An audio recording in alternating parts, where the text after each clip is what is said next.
你睡客厅像和我吵架了一样，外婆会乱猜吧？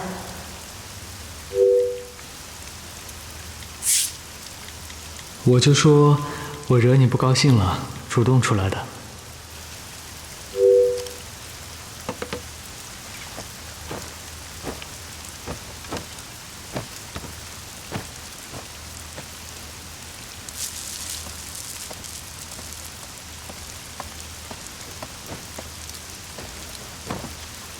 怎么了？口渴了？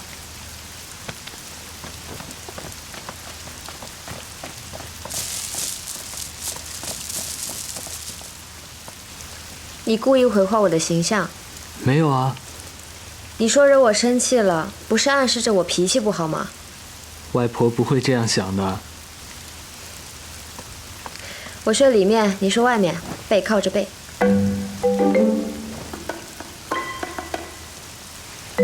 上来呀。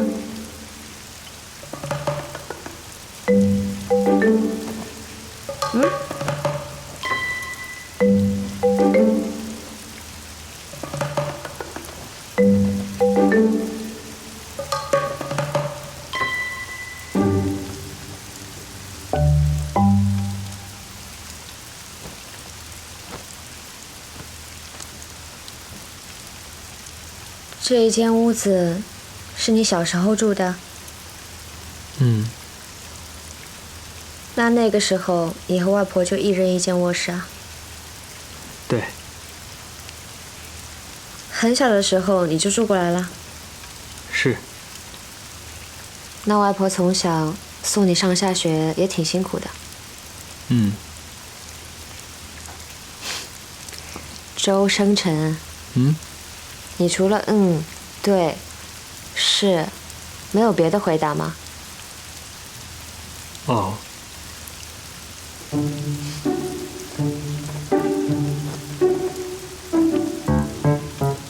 我和你打电话的时候就发现了，都是我问你才说，我不问你就不说话。主要是我掌握不好跟你聊什么。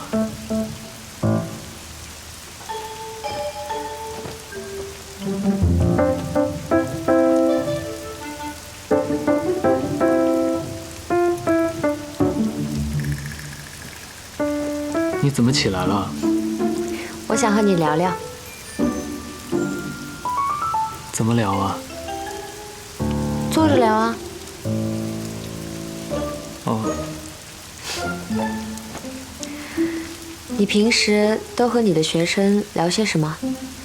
或者以前读书的时候去食堂吃饭，你们吃饭总要说话的吧？我吃饭的时候都不怎么聊天，除非是聊工作方面的事情。你再这么聊天，就把天聊死了。哦。我这个人确实吃饭不喜欢聊天，但我喜欢听别人说。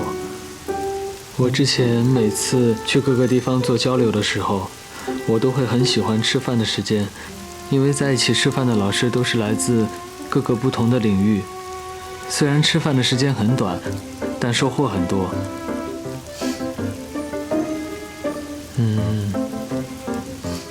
我以前的生活很单调，一天在实验室里的时间差不多能有15或者16个小时，然后凌晨回到宿舍，天亮了又回到实验室，一直都是这样。所以我怕跟你聊工作你会觉得无聊，但聊别的我又不是特别的了解。可以聊闲话呀。闲话？比如呢？比如你今天吃了什么，或者身体哪儿不舒服了，比如天气，随便什么都可以。这样我可以多些话题，多了解你。哦，比如今天阿姨做的菜有点咸，我喝了好多水。是有一点咸，吃得太咸的话会对血管不好。我明天提醒她一下。为什么不好？人的身体如果有足够多的一氧化氮，就会使血管变得更加的柔软、放松，或者血流通畅。如果吃得太咸的话，就会阻碍一氧化氮释放，影响血管的扩张功能。哦，果然跟你聊着聊着就严肃了，和你聊家长里短真不容易。